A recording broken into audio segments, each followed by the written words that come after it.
Let me guess. You started practicing ho'oponopono. You're saying the 4 phrases. And now you're wondering, do I need to understand subconscious memory?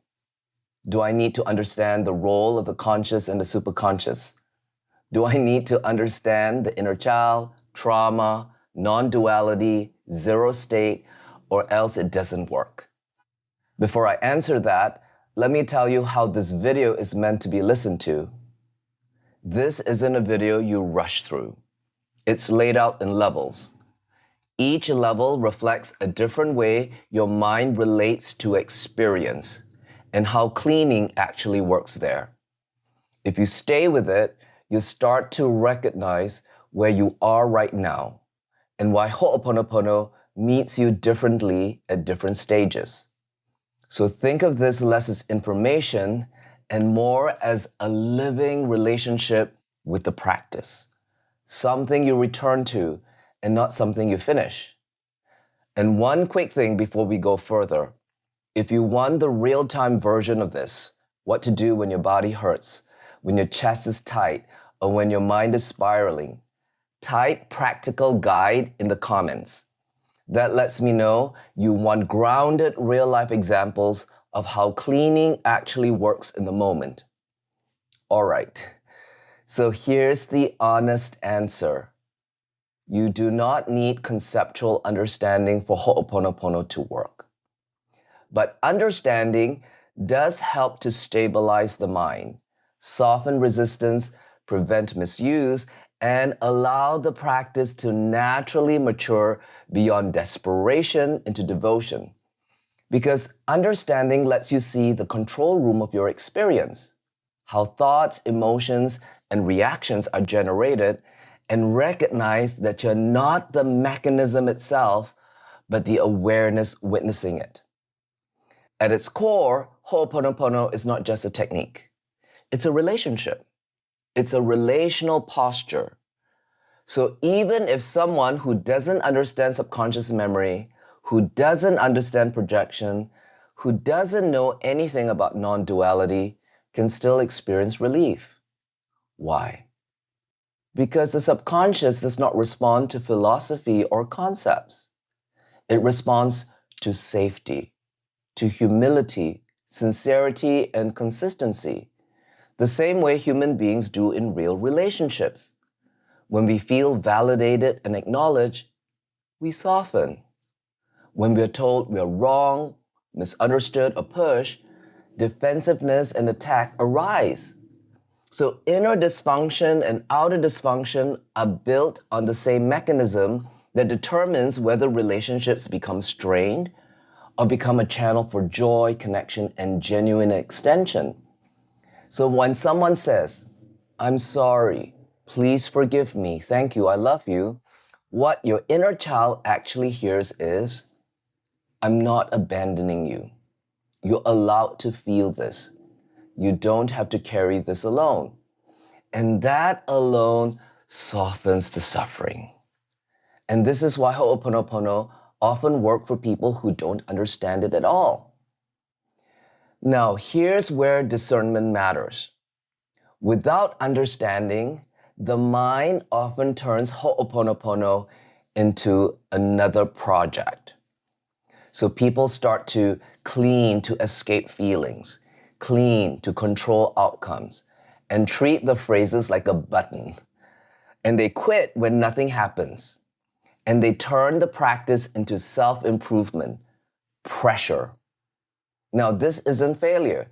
It's the ego doing what it always does, trying to survive through effort.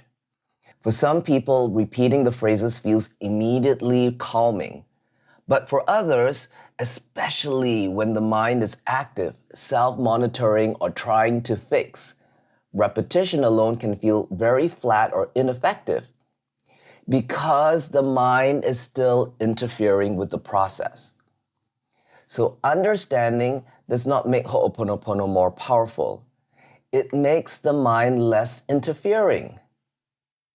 And here's what that actually means in lived experience.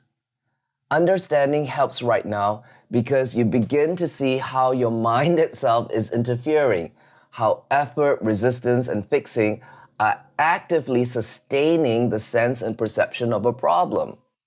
So you start to observe the mechanism of experience in real time. You notice things like, oh, this tightening is me trying to fix. Oh, this urgency, this desperation is fear masquerading as help. Oh, this resistance is what's keeping the problem alive. This isn't theory, it's functional seeing. And when the mechanism is seen, effort naturally drops.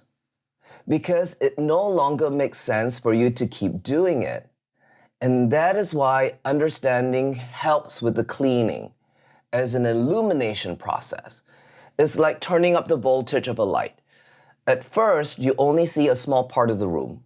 And as the light increases, the whole hall becomes visible. Now, nothing new was created. The room was always there. Only visibility changed. And that's how clarity works in Ho'oponopono.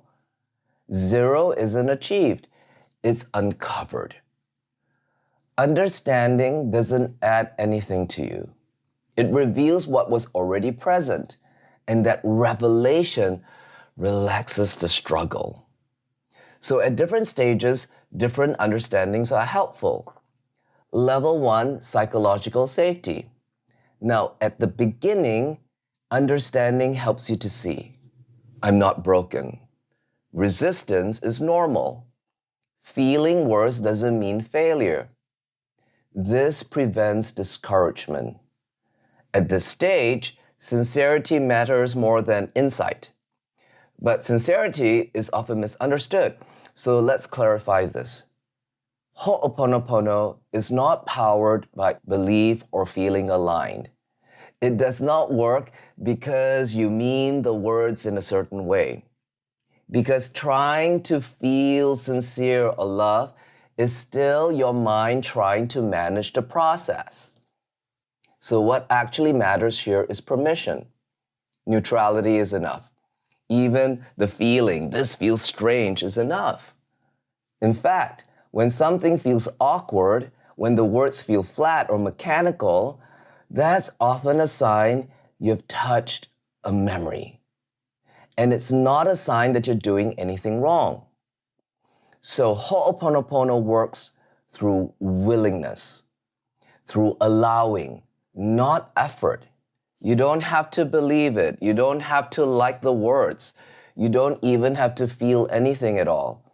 If you can allow the process without interfering, you can clean.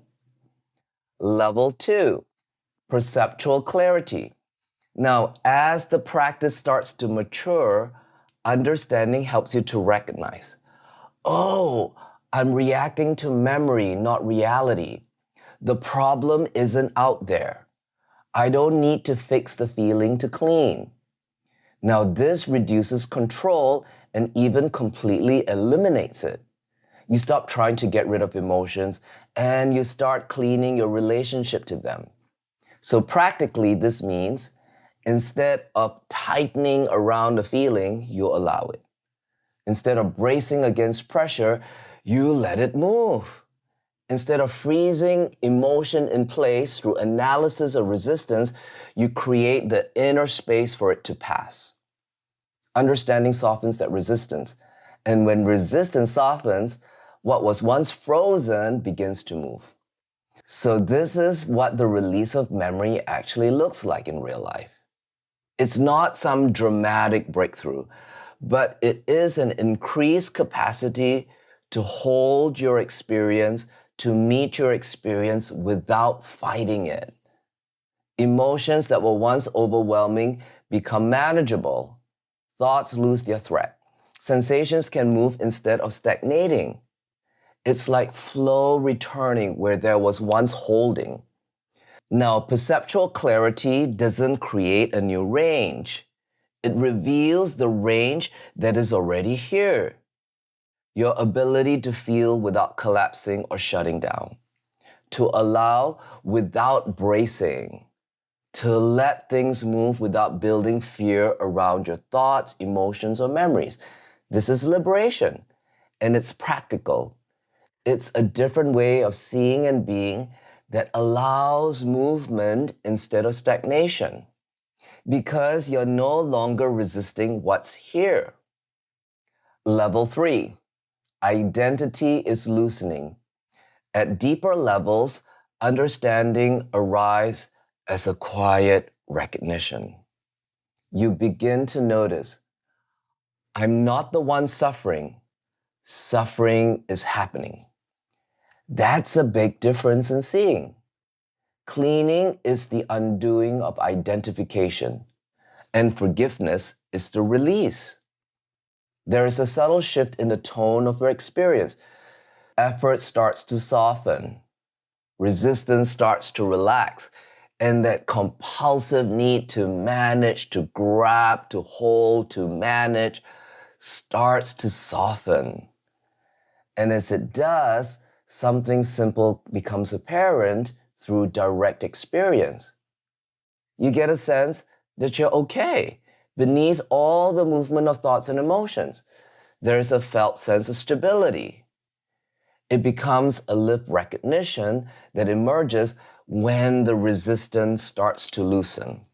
And from here, cleaning starts to feel less as a doing, less as an action, and more of an undoing, a natural continuation, a process where the interference that once blocked awareness starts to dissolve. Now, understanding is helpful, but it's not required. Belief is unnecessary, but sincerity and willingness is essential.